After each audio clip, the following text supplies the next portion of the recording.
quoi tu joues? Ah, je joue à Candy Crush. C'est quoi? Ben, dans le fond, faut que tu alignes les bonbons. C'est sûr?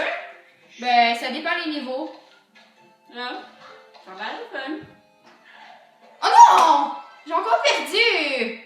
Ah, faut encore que je recommence, là! Faut toujours que je recommence, je suis jamais capable de finir le niveau. Ok.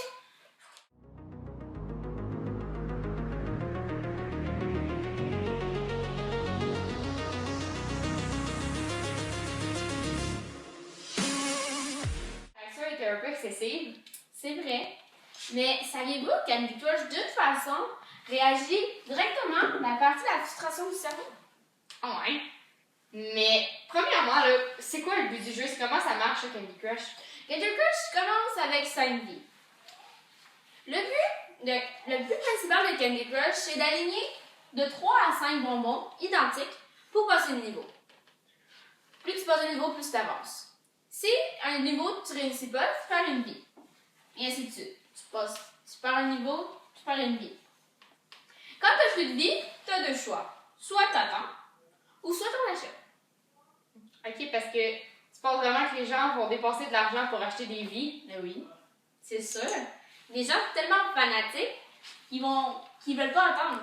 Ils payent. Et dès qu'ils payent, ils sont mis sur une liste. La liste des spenders. C'est quoi cette liste-là? Quand tu commences à acheter, mets sur cette liste-là, puis magiquement, tes niveaux sont plus complexes. Et c'est t'incite à payer plus pour de vie et des bonus.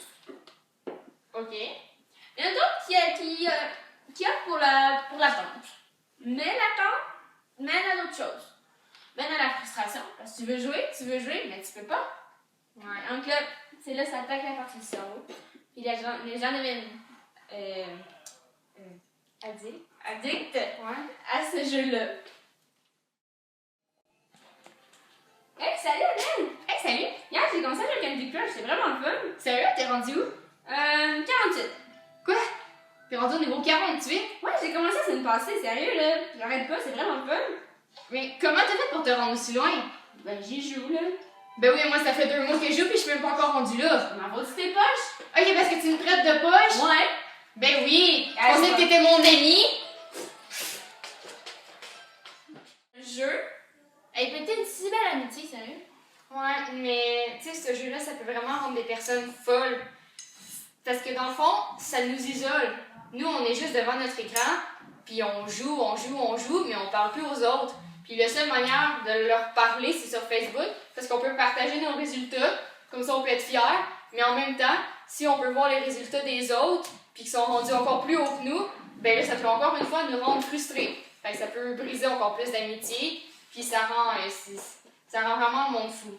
C'est comme, à un moment donné, Michel, lui, un garçon, ben, il avait même créé 5 comptes Facebook parce qu'il voulait avoir plus de vie, comme ça il pouvait s'auto-aider. Puis aussi, il y a Claudia, une fille, qui a divorcé de son mari parce qu'il était rendu plus loin qu'elle dans Candy Crush.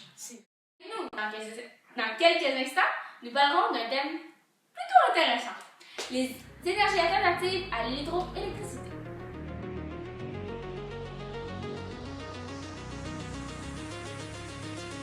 Bon, bonjour et bienvenue de retour à Crazy Brain. Maintenant, on va parler des énergies alternatives à l'hydroélectricité. Comme exemple, l'énergie solaire. L'énergie solaire utilise les rayons du soleil, contrairement à l'hydroélectricité qui utilise l'eau. Donc, l'énergie solaire, elle marche avec des panneaux solaires photovoltaïques qui, eux, vont attirer la lumière du soleil pour ensuite les transformer en énergie. Par contre, l'énergie solaire coûte très, très cher. Donc, il y a beaucoup moins de personnes qui l'utilisent à cause de son prix excessif, mais ça n'émet pas de gaz à effet de serre, ça n'a aucune espèce en danger ni rien. Donc, je dirais que c'est une des plus efficaces et des plus avantageuses. Il existe également une autre forme d'énergie alternative à l'hydroélectricité. C'est l'énergie éolienne. Celle-ci utilise, comme dans son nom, les éoliennes, qui, au bout, auront des hélices qui vont tourner grâce à la force du vent. Cette énergie sera ensuite envoyée dans une petite boîte qui transformera le vent en électricité. Cependant, il y a beaucoup de points négatifs aux énergies éoliennes parce que, premièrement, les éoliennes sont très hautes et ils émettent un fort bruit, jusqu'à 300 mètres même. Puis, justement, vu qu'ils sont hautes, qu'ils leur hauteur pouvant aller jusqu'à 80 mètres, ça peut parfois tuer certaines espèces volatiles.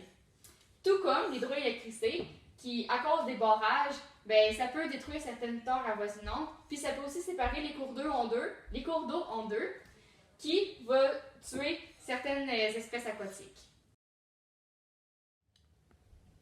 Bref, dans l'émission d'aujourd'hui, nous avons vu deux choses. Premièrement, Candy Crush peut être un bon divertissement, mais avec des limites, car il peut jouer avec nos émotions et causer des ruptures sociales. Nous avons également vu d'autres alternatives à l'hydroélectricité comme les éoliennes et l'énergie solaire. J'espère que vous avez aimé l'émission de cette semaine. On se revoit à Crazy Brain la semaine prochaine.